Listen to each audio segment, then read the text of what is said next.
80 வயதுல வாழ்ந்துட்டு மறிப்பதல்ல. வாழ்கிற நாட்கள்ல கஷ்டத்திலே வாழ்ந்துட்டு சாகும் போதும் அப்படியே சஞ்சலத்தோடு மறிக்கிறது வாழ்க்கை அல்ல. நாங்க நீடித்த நாட்களாக நாங்க வாழணும். அந்த நீடித்த நாட்களாக நம்மள ஆண்டவர் திருப்தியாக்கணும் என்று ஆண்டவர் விரும்புகிறார். ஆகையினால் விசுவாச வாழ்க்கை என்பது ஒரு மரதன் ஓட்டம் போல நீண்ட தூர பயணமா இருக்குது. குறுகிய காலத்துல வாழ்ந்துட்டு போவதல்ல, நீண்ட தூர ஒரு வாழ்க்கையா இருக்குது. ஆண்டவர் ஒவ்வொரு நாளும் நம்மளை என்ன செய்ய வைக்கிறார்? நம்மளை பிழைக்க செய்ய அவர் வல்லமையுள்ளவரா இருக்கிறார். ஆகையினால இப்ப ஆண்டவர் தான் நமக்கு என்னத்தை கொடுத்தாரு? ஜீவனை கொடுத்திருக்கிறாரு, சுகத்தை கொடுத்திருக்கிறாரு, எனக்கு நீடித்த நாட்களை நமக்கு கொடுத்திருக்கிறாரு.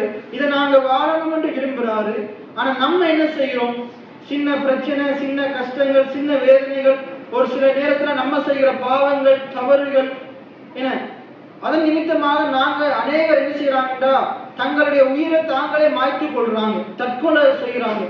இன்னைக்கு இந்த இடத்துல இருக்கிற அநேகர், நீங்க இன்னும் தற்கொலை செய்யாம உயிரோடு இருந்தாலும் உங்களுக்கு இதுல நிறைய பேர், கிட்டத்தட்ட 3/4 பேருக்கு நீங்க ஒத்துக்கொள்வீங்க, அநேக நேரத்துல நான் சாகரத்துக்கு என்ன செய்திருக்கிறேன், சாகனம் இந்த சாக வாயினால பேசி இருக்கிறேன், இப்படி சொல்லி இருக்கிறேன். நான் பேசாம இவங்களோட வாழ்றதுக்கு, இந்த இடத்துல வாழ்றதுக்கு, இவன் இந்த பிள்ளைகளோட, இந்த கணவனோட, இந்த மனைவியோட வாழ்றதுக்கு செத்து போயிருந்தா நலமா இருந்திருக்கும் என்ன அப்படின்ட்டு நாங்க நிறைய நேரத்துல நாங்க யோசிச்சிருக்கிறோம், பேசி இருக்கிறோம், மரணத்தை விரும்பி இருக்கிறோம்.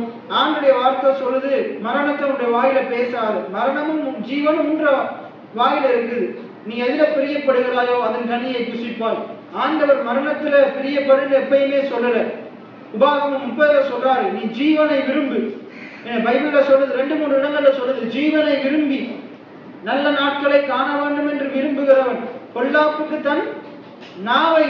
எத்தனை பேர் ஆமீன் சொல்றீங்க? ஜீவனை விரும்புகிறவன் மரணத்தை பேசக்கூடாது, பொல்லாத காரியத்தை பேசக்கூடாது. எத்தனை பேர் ஆமீன் சொல்றீங்க? அப்ப நாங்க நீடித்த நாட்களா வாழணும் என்று ஆண்டவர் விரும்புகிறார். இப்ப நீடித்த நாட்களா வாழணும் என்றா இந்த வாழ்க்கையை கொடுத்த கர்த்தரை நாங்க நம்பணும். எத்தனை பேர் ஆமீன் சொல்றீங்க? கர்த்தர் மேல் நம்முடைய விசுவாசத்தை வைக்கணும்.